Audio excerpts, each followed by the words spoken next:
अगर कोई वस्तु जो है जैसे जंगम संपत्ति है, यह इस व्यक्ति के कब्जे में है, ठीक है, और इस व्यक्ति की सहमति के बिना अगर यह व्यक्ति जो है बेईमानी पूर्वक, ठीक है, इस वस्तु को स्वयं लेने के आशय से इस वस्तु को हटा लेता है, तो ऐसी स्थिति में इस वस्तु का चोरी होना माना जाता है। ठीक है।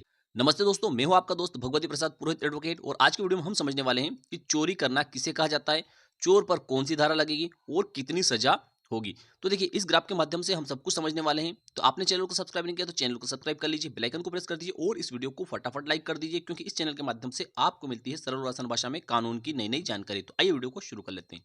देखिए दोस्तों, चोरी के लिए सबसे आवश्यक जो चीज है, आवश्यक बिंदु जो है वह यह है कि कोई भी वस्तु जो है किसी व्यक्ति के कब्जे में होना जरूरी है।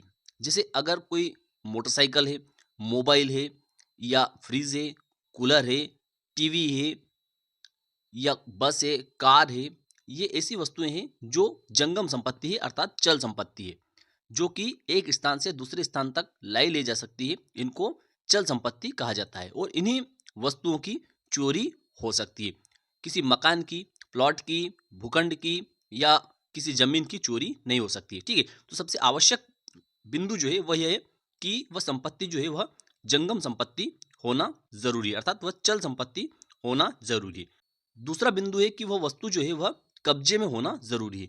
यह जरूरी नहीं है कि किसी भी व्यक्ति के कब्जे में कोई संपत्ति है तो वह उसका मालिक है, तभी वह जो है चोरी कहलाएगी। अगर इस मोटरसाइकिल को यह व्यक्ति जो है किसी अन्य व्यक्ति से मांग कर ले जाता है कि मुझे मोटरसाइकिल की जरूरत है, आप मुझे मोटरसाइकिल दे दीजिए, तो ऐसे में यह इसके कब्जे की संपत्ति कहलाएगी।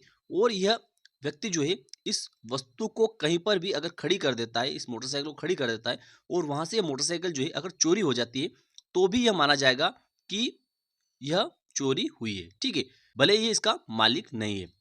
या मालिक के कब्जे से भी अगर कोई वस्तु चली जाती है तो उसे भी चोरी कहा जाता है। ठीक है। अगला बिंदु जो रहता है वह भी काफी महत्वपूर्ण बिंदु है। ठीक है। अब अगला बिंदु है वह यह है कि जिस व्यक्ति के कब्जे में ये संपत्ति है, ठीक है, जिस व्यक्ति के कब्जे में संपत्ति है, उसकी सहमति के बिना, इस व्यक्ति की सहमति के बिना अगर कोई व्यक्ति जो है जिसे ये चोर है, ये बेईमानी पूर्वक, अगर इसका आशय जो है वो बेईमानी है, इस मोटरसाइकिल को उठा लेता है, ठीक है, या इसको हटा लेता है, तो ऐसी स्थिति में यह कहा जाता है कि इसने चोरी की है। ठीक है। अब यहाँ पर एक बार हम वापस से स्पष्ट कर देते हैं कि अगर कोई वस्तु जो है जैसे जंगम संपत्ति है, यह इस व्यक्ति के कब्जे में है, ठीक है, और इस व्यक्ति की सहमति के बिना अगर यह व्यक्ति जो है यह इस संपत्ति को बेईमानी पूर्वक, ठीक है, बेईमानी पूर्वक, यह व्यक्ति जो है बेईमानी पूर्वक इस वस्तु को स्वयं लेने के आशय से, ठीक है, क्या करता है, स्वयं इसको लेने के आशय से, अर्थात बेईमानी पूर्वक यह व्यक्ति जो है इस वस्तु को हटा लेता है, अर्थात यहां से ले जाता है अपने साथ में या कहीं जाकर रख देता है, तो ऐसी स्थिति में इस वस्तु का चोरी होना माना जाता है। ठीक है। अर्थात यह माना जाएगा कि इस व्यक्ति ने इस वस्तु की चोरी की है। अब बेईमानी जो है उसमें क्या है, बेईमानी का मतलब यह होता है कि किसी व्यक्ति को नुकसान पहुंचाना या किसी व्यक्ति को फायदा पहुंचाना। ठीक है। अर्थात जब यह इस मोटरसाइकिल को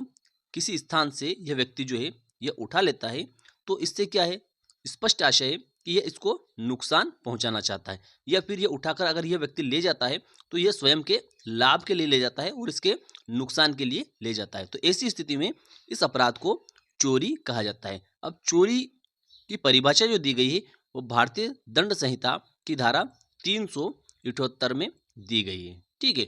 अब अगर कोई व्यक्ति किसी वस्तु की चोरी करता है, तो जो फरियादी व्यक्ति जो रहता है, जिसकी वस्तु गई है या जिसके कब्जे से वस्तु गई है, वह व्यक्ति क्या करेगा, वो पुलिस थाने पर जाएगा, संबंधित पुलिस थाने पर जाएगा और वहां जाकर एफआईआर करवाएगा। अब एफआईआर जो होती है वह धारा 379 के तहत होती है, 379 के तहत होती है, भारतीय दंड संहिता की धारा 379 के तहत दर्ज होती है। ठीक है। उसके बाद में पुलिस के द्वारा इसकी जांच पड़ताल की जाएगी कि ये वस्तु जो है यह चोरी हुई है, या किसके पास में है, कौन ले गया है, कौन चोर है। ठीक है। तो उस चोर को पकड़ा जाएगा, चोर को न्यायालय के समक्ष पेश किया जाएगा। ठीक है। न्यायालय को अगर उचित लगता है तो उसे जमानत दी जाएगी, अगर उचित नहीं लगता है तो उसको जेल भेज दिया जाएगा।